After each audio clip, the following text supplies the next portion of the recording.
Honestly, before I came to Shanghai, I didn't expect any culture shocks.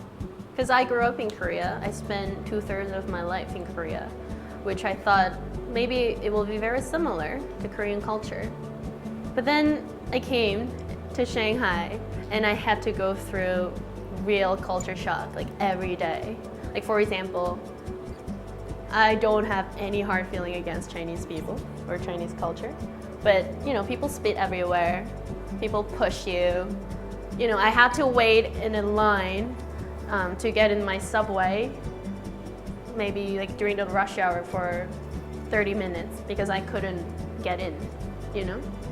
Just simple things like that really bothered me at first. That's why I started to build the stereotypes about Chinese people.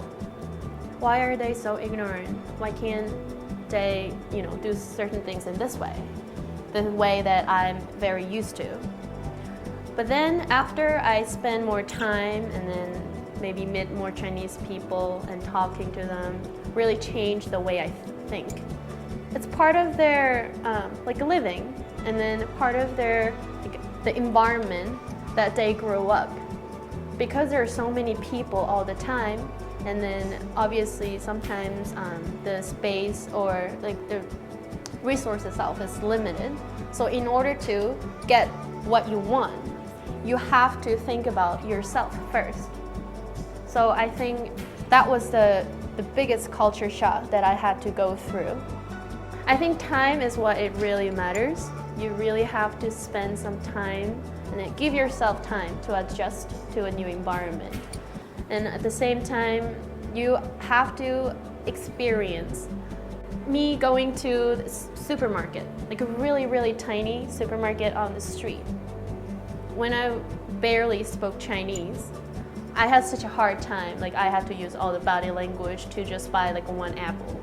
You have to be open-minded and just open to all different kinds of challenges or opportunities that you can experience in China. It just happens after you experience enough, and I think it comes naturally. Well, I actually expected to be a lot more local and immerse myself with the culture here.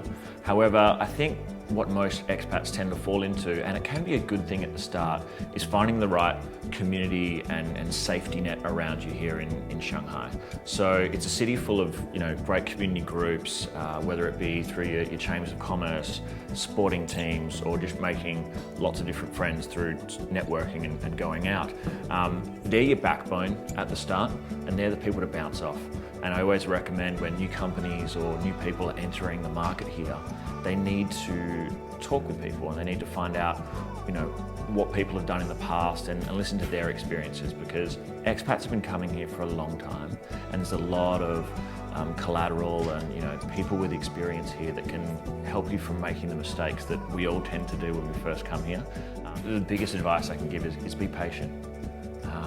You're going into a new city, you're going into a new culture. They've been doing things here for a lot longer than we've been around. So we need to be patient, take a step back, and actually look at why they do things, and not jump to conclusions. I think, especially where I'm from, you tend to act first and ask questions later, where sometimes you should let people save face and think about the situation before you jump in too quickly.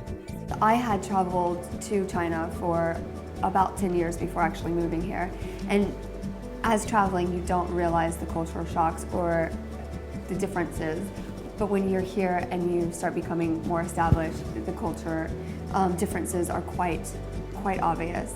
Culture in the work environment, as a manager, getting my employees to tell me honestly how to improve processes, because it's also a very process-oriented culture, which I'm not used to. I'm used to being in a Western environment and everybody discusses. You take a lot of time to discuss what you're doing, then you come up with a strategy, and then it's execution.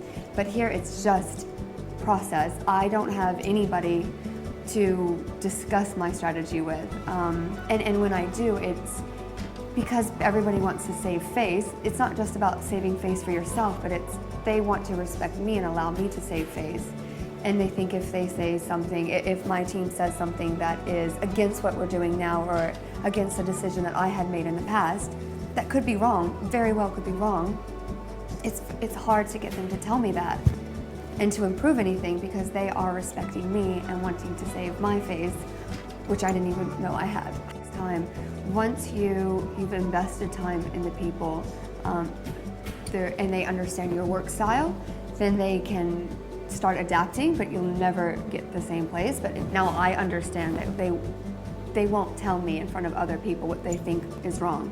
I understand that when I get back to my desk, I will probably have an email of something that was what we tried to discuss. Having respect for our culture, I mean, you're here, you're doing what they've done, and respecting that. You're a guest in their country. And sometimes it's just having patience and getting good sleep and having fun and realizing, focus on the good things that you're learning and the things that you're taking away that are amazing, like the ability to travel and the ability to meet new people. And it's really, I mean, there's so many other benefits than just being packed like a sardine in a metro station and being pushed all the time.